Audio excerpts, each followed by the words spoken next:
Good afternoon. My name is Abdullah Varachia. I'm a member of faculty here at GIBS, and it gives me great pleasure on behalf of JP Morgan and the Entrepreneurship Development Academy here at GIBS to welcome you into this LinkedIn Live session.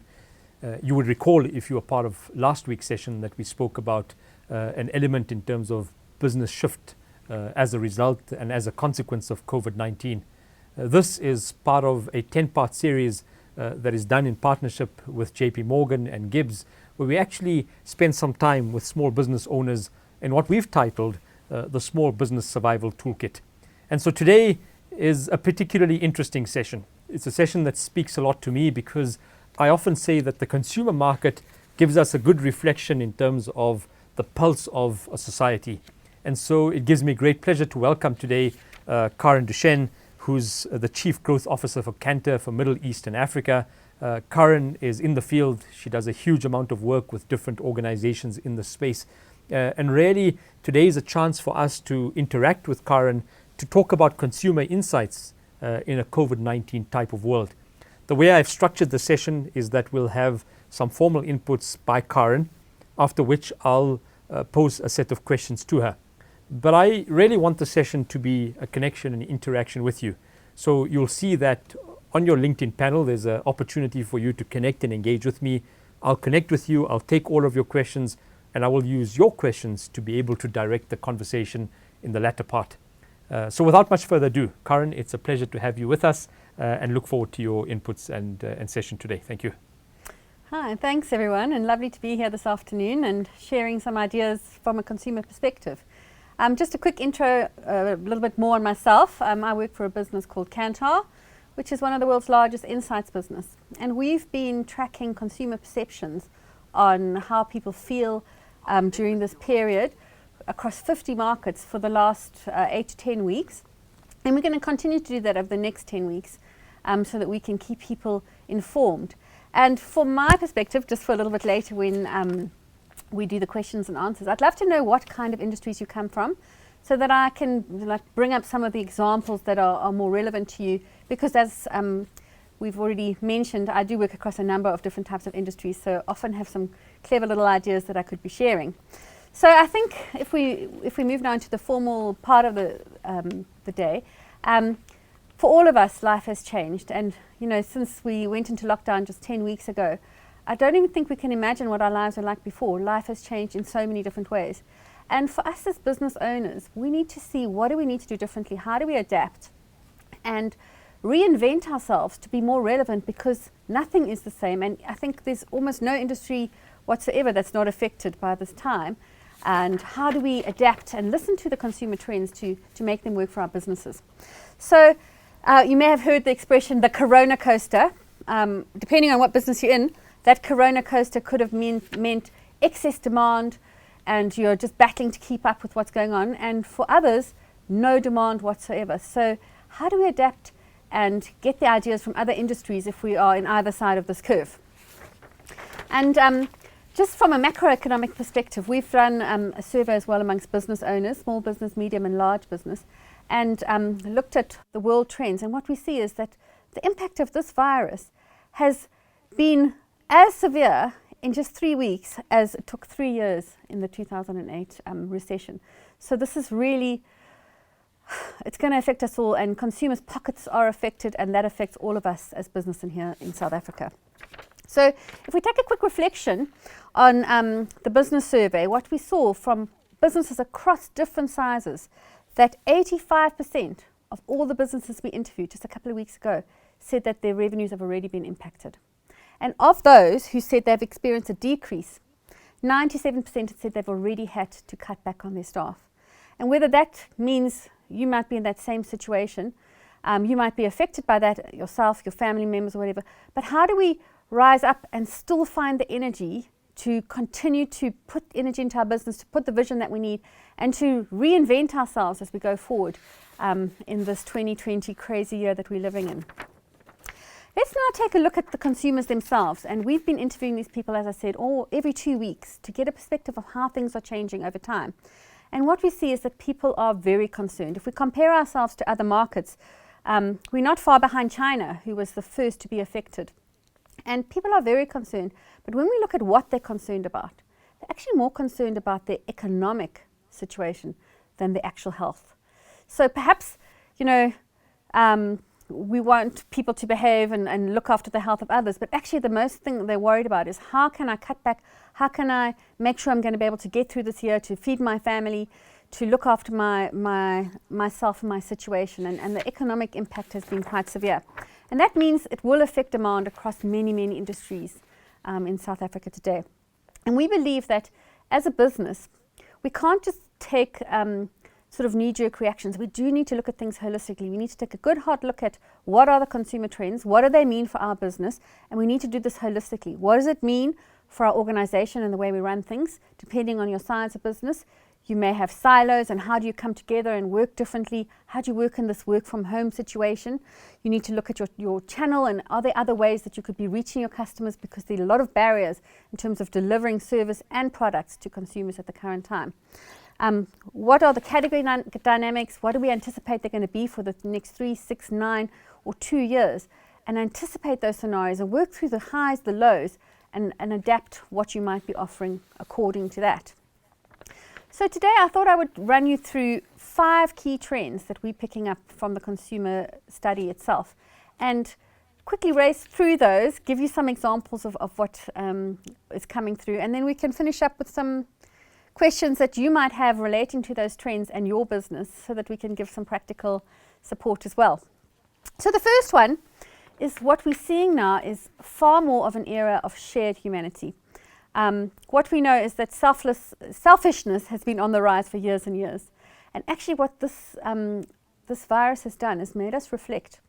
It's made us realize that we don't live in isolation, we don't live in an island, and we do need to consider others around us and the impact of this. And we're seeing far more community connectedness, that whole Ubuntu spirit where people are saying, I actually need to look after you. It's my responsibility to think about my actions, etc. We don't have everybody doing that, as is witnessed by many images on social media. But I think for all businesses, if you can take a moment to reflect, what can I do differently to demonstrate that I am a part of a community, I care about the community, I care about my staff. In particular, consumers are saying companies need to look after their staff. They need to start at home, start in the business that they're operating, and look after their people, show that they care, and try and do as much as possible to sustain revenue, as well as looking after the salaries as far as possible for their staff. I know that's not always easy, depending on the context that you're operating in. So then, if we look at what does this mean for growth, we're starting to see every week an increase in people saying, I look after myself, to people saying we're in this together and we need to find solutions together. So if you can come up with ways of new partnerships, new collective actions, what we're seeing is collaborations that would never have taken place before are suddenly happening. Many people say that this COVID virus is like the digital accelerator of all. People say, where did your digital strategy come from? COVID-19. Because things that we didn't believe possible are suddenly happening. And in particular, I think entrepreneurs are really on the top end of this curve. And I've been so inspired by some of the actions that different businesses are taking across South Africa. So here's just some practical tips when it comes to that Ubuntu spirit and that era of shared community. Try and be a connector. Find ways that you can connect people, allow ideas to be shared, whether that's via social media, whether it's via a campaign that has people contributing, whether it's about actually asking your customers to interact, if you're in a service industry, with one another and share ideas on how you can do things differently. I think it's about having a growth mindset, a mindset that says anything is possible. Let's take up all the old ways of doing things and say, is there another way to do this? Showing generosity, compassion, and understanding of the hardships that people are going through is really important. We need to be more resourceful. We need to make magic from nothing. And I think that that's a small business in particular where we can be really clever and stretch ourselves to do more with less. Where possible, bring some joy in your communication. I think this is a time where there's a lot of seriousness, concern, and difficulty, and we need to bring that positivity. And where you can, share knowledge. And I think that's part of our initiative here at Kantar, is we've decided that we are going to share as much knowledge as we can to support businesses with that kind of impact information. And I gave this example from Koo, but Koo's a real household brand, and obviously it's a big business. But what they've done is allowed all the people that use Koo to share the way that they are eating coup, what they're doing, what their recipes are. And people love to try the things that other people are doing. And this has really helped them feel more connected to the community. A great example. The next trend I'm going to talk about is being more purposeful. And we call it purpose post the pandemic. But we know that those businesses that are doing more than just profit, that are thinking about what is it that their business brings to their customers, to the world, right, at a higher level, are actually more successful. When you can take yourself up from just being functional, up the curve to having more of an impact on society, this does pay off on the bottom line.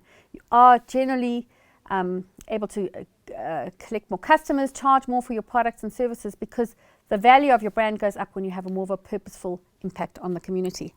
And we've seen this across the world, and in particular in our Brand Z global valuation study, we see that those brands that are more purposeful actually are able to have higher returns on the stock exchange, etc. And wherever possible, if you can look at what is your brand truth and what does this mean for human truth, what can you do to connect the two dots together? And I've given this example from Dove, whose purpose is about true and inner beauty, right? And they have taken photographs of all the hospital workers across the world and shown the troubles that they go through with wearing the protective gear. And you know, they just showed real photos of real people, and it just helps you to connect, and it's very true to the Dove brand. And people are saying, how do you help me in my life? So anything you can do that just demonstrate that you are making a difference in the world, I think it's worth reminding people. The next one is that people are looking for very strong signals of safety across all industries. They want to know that you are doing your best to keep me safe, and to keep your business safe, and to keep the world safe, right? And if we look at the old Maslow's hierarchy of needs, what we've seen is products and services that are serving those basic physiological and safety needs have gone up incrementally. And some of the products at the top, more luxury products, at the high end, holidays, travel, wealth management, these kind of things, are actually being deprioritized to, can I get access to data? So great growth we're seeing in telco type businesses, in anything that's using digital to accelerate itself. And then of course safety products, sanitizers, and just reminding people what you're doing to keep the world safe. So we've seen a huge growth in businesses that are making screens, sanitizers, people that have pivoted their business to try new things over time. So another trend that, part of this trend that plays in our favor is that people saying, I want to buy local, okay? In the past, people were quite happy, didn't even care where their products, if their avos were from Israel or if they came from Durban. Now people are saying, I want to buy products that are made in South Africa. I want to buy them from near my home. I want to know where they come from. And there's not a lot of trust in products coming out of China as a result of this virus. And what we're seeing is that people say they are paying a lot more attention to the origin of products. So how can we use that to our advantage as local businesses? I think that's what we need to think about. And in terms of signals of safety, we're seeing that in particular from your products, if you are able to use what we would describe as provenance, where did your product come from, who made it, these are the people that work, this is how they produce it, showing people the actual process.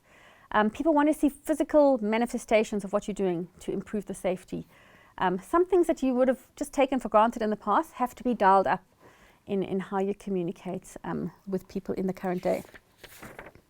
And I thought I'd just share a case study of things around safety and collaboration and new ways of working.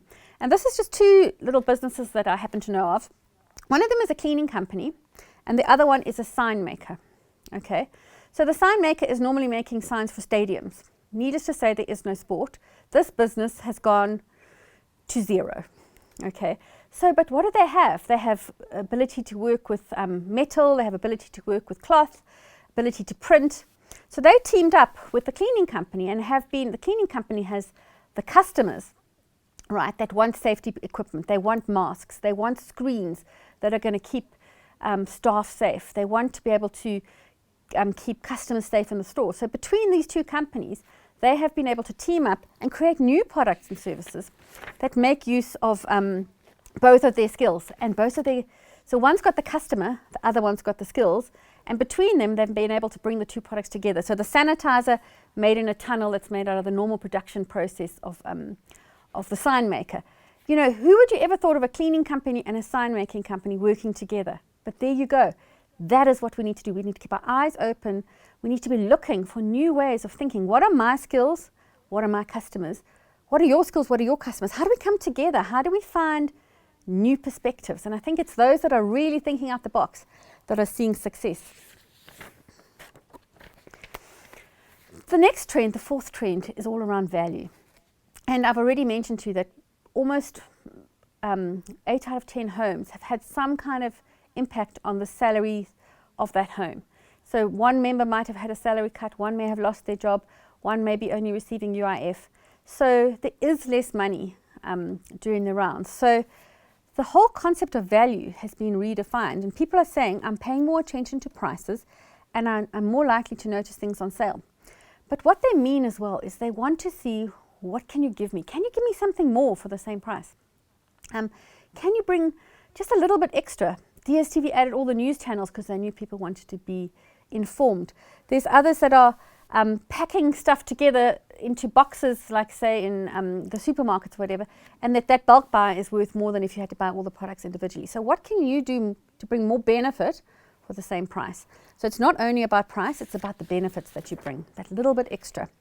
And what we know from our consumption information around the world is that people do one of three things when they're under these kind of tight economics. They switch to more affordable categories, in particular in the alcohol category. We've had no alcohol sales here, but overseas what we've seen is that where people were buying more image-led brands, because they were, you know, alcohol is a very image-led category, they're downgrading to just stuff that's everyday for at home. They're choosing the more affordable categories. Or they'll swap. They say, normally I buy the little one, I'm actually going to buy the bulk one and buy it less often because I'm getting better value for money. Or maybe they don't have enough money, so they're having to buy very small products. There's kind of two edges to that scale. Or they squeeze themselves. They try and use less. They try and make things go further, stretch the meal in the evening, etc. So we need to think of ways that we can demonstrate to our customers how are we helping them to make these decisions or to get more for less. And also make sure that we get the business coming into our own companies. Then the last trend, which I think is really important, and here we are, we're doing a digital webinar. This is digital acceleration. People have been living in front of Zoom if they are in an office kind of job, but every business has the opportunity to digitize. And I'm working in a research company. The way we normally do research is we knock on doors, we ask people their opinions, we bring them into rooms, we discuss products, we show them stuff, we touch them, we feel them. We cannot do that. So we have, and many of our clients were resistant to doing research in an online way. We've basically pivoted 100% of all our qualitative research to being digital. And the insights we're getting are remarkable. But people were afraid to try, but now they're not because there is no choice. And I think you should use this opportunity to push the boundaries of those things you haven't tried before that are about digital. And in particular, when it comes to buying things online, many people were afraid to use their credit card to buy something online, and they were happy to go to the shop. But because they don't want to go to the shop, they are trying shopping online. And we've seen a huge increase in that, and a huge opportunity for many smaller businesses that have really seen huge acceleration, like the likes of Zulzi and OneCart and all these little delivery businesses have seen sales go through the roof, right? OneCart had an 800% increase in demand for their services. On Monday of this week, delivery companies, courier companies were delivering products they have never delivered before because they needed to get the highly demanded product that was there for this week to people's homes on Monday. And I think it's amazing to see how people have actually opened their minds to different ways of charging. So they may have charged, 100 Rand to deliver a package. Now they're saying, I will rent you my delivery guy for this amount per day, and you can deliver as many things as possible. So different business models. We need to think about pricing. We need to think about the way we deliver value in a new way to make sure that we meet the demands and put the supply and the demand together. And I also like this example. It is from a larger business, Knorr. And what they've done is they've partnered with OneCart, which is an online thing. And their product is flavoring, right? So they've put in, here's a recipe, but then they also let you put the pasta, the tomato, whatever else is going to be in that recipe. And they say, okay, this is going to cost you 60 Rand to make this for supper, this whole recipe. Helping people to understand, okay, that's not bad. I'm paying 60 Rand for my family, not bad. Helping them to do the maths for the same situation. And we've seen Macro just partner with one cart. We've seen Pick n Pay partnering with bottles to deliver groceries. And there's a lovely example coming out of Cape Town, which is called Behaviour Fresh. And many of these more traditional retailers don't offer delivery across all kinds of neighborhoods. And in particular, going to informal areas and areas where they think that people wouldn't necessarily have the means to achieve delivery. But Behaviour Fresh takes wheelbarrows and will take your products down, bulk buys. They put together really great packages of chicken with meat, with vegetables and potatoes that people, they know that most homes would want. And if the guy's got a motorbike, a bicycle, a wheelbarrow, you name it, he will deliver it to the home, bringing value. Such great innovation from a small business. And I think that's the kind of thing we want to see, the spirit that we have as entrepreneurs to think out the box and do things differently. And I think that's what I've got to share with you today.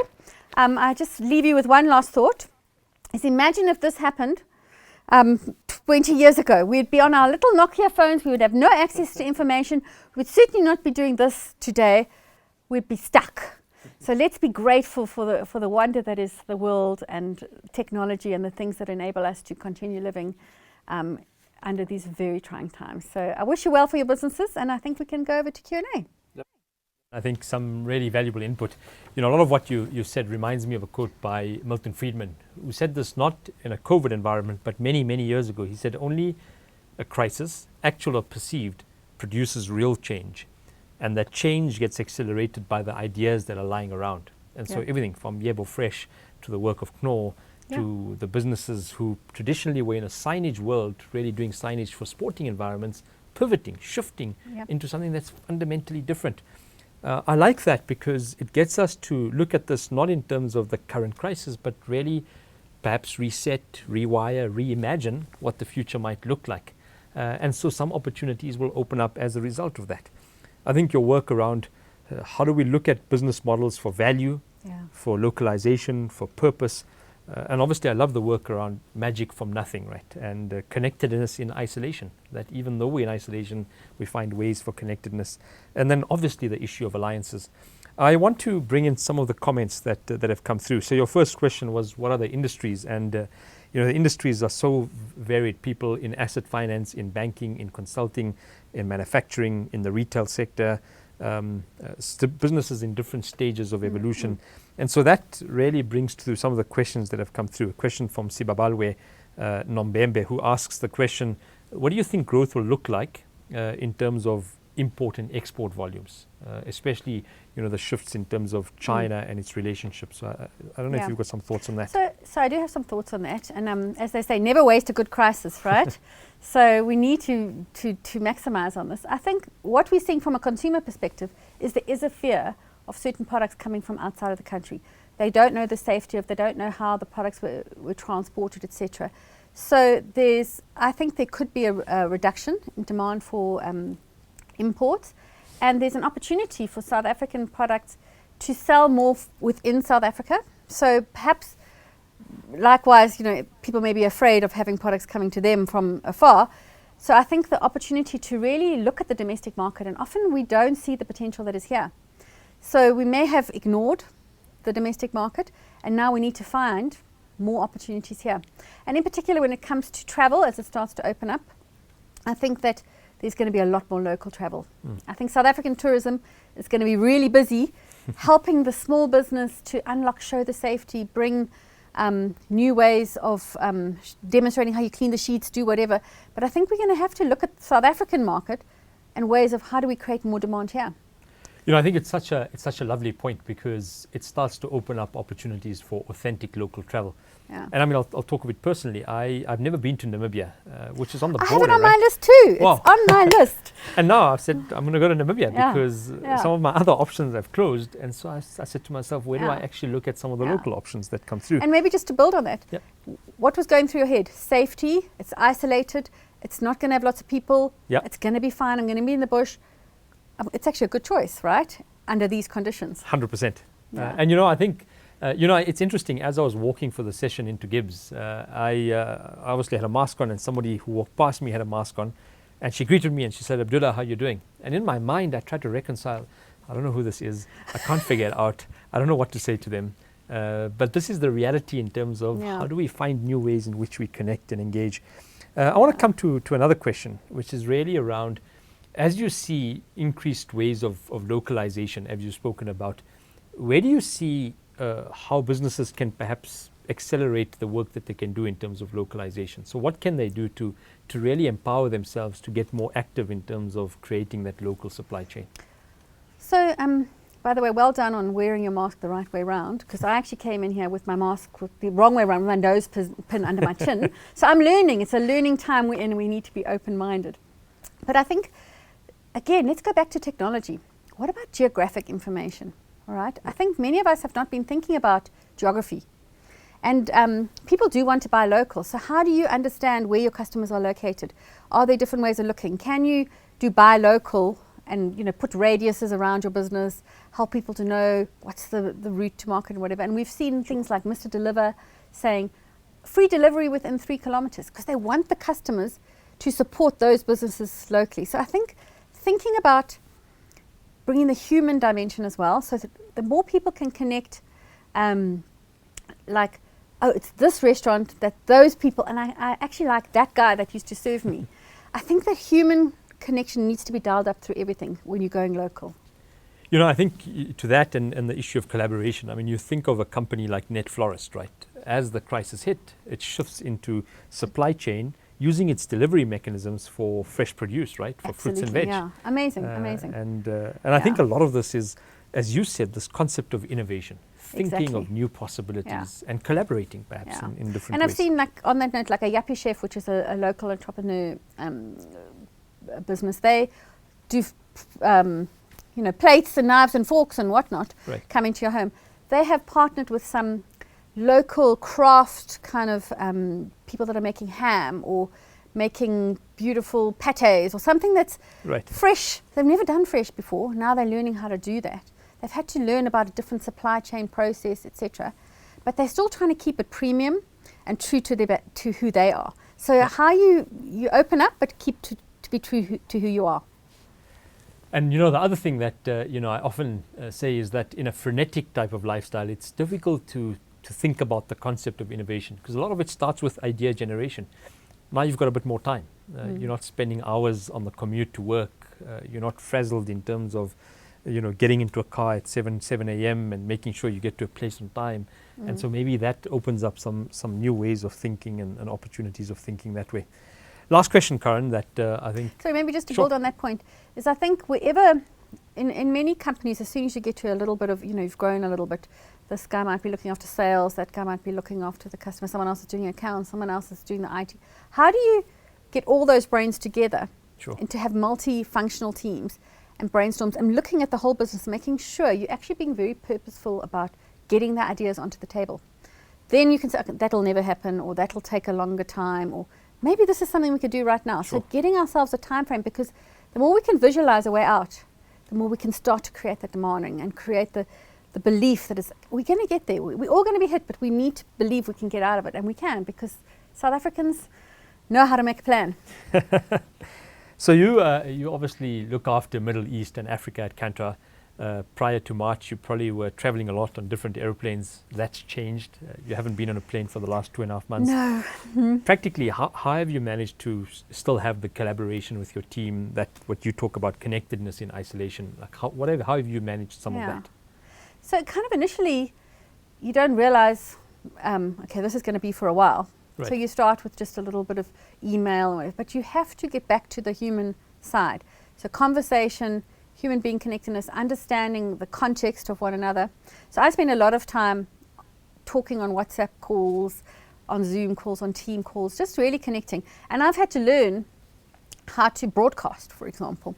So my first one, I decided I'm going to do Teams Live. Never done it. I read the instructions. It's actually quite hard initially because you've got to produce and move stuff around. And I said, I went in and I said to guys, look, I don't know how to do this, guys. I'm trying to demonstrate that we all have to just try. If we don't start, we get nowhere. So if there's one word I have for everyone is just start, just try. Because each step is another step closer to new ways of working. Lovely. I mean, I'm gonna end on that point. And firstly, thank you for your time, for your contribution, and for really some refreshing perspective in terms of how we see some of these trends. And then I want to thank you. I think it's been great having you in this LinkedIn Live session with us. As I said, we will have these sessions every Wednesday from 1:30 p.m. to 2 p.m. With different perspectives from a multitude of different people coming in from the academic world, from the business world, really to focus on the small business survival toolkit. Next week, on Wednesday from 1:30, we'll have Dr. Charlene Liu, who's a member of faculty here at GIBS, and Charlene and I will have a discussion in terms of decision making from a small business perspective. On behalf of JP Morgan and the Entrepreneurship Development Academy here at GIBS, I'd like to thank you for your time, and I look forward to welcoming you and interacting with you again. If you've got any questions between this session and the next, please feel free to email us at smmehelp@gibs.co.za, and we'll continue the conversation there. But I look forward to welcoming you to the session next week, and keep well. Thank you very much.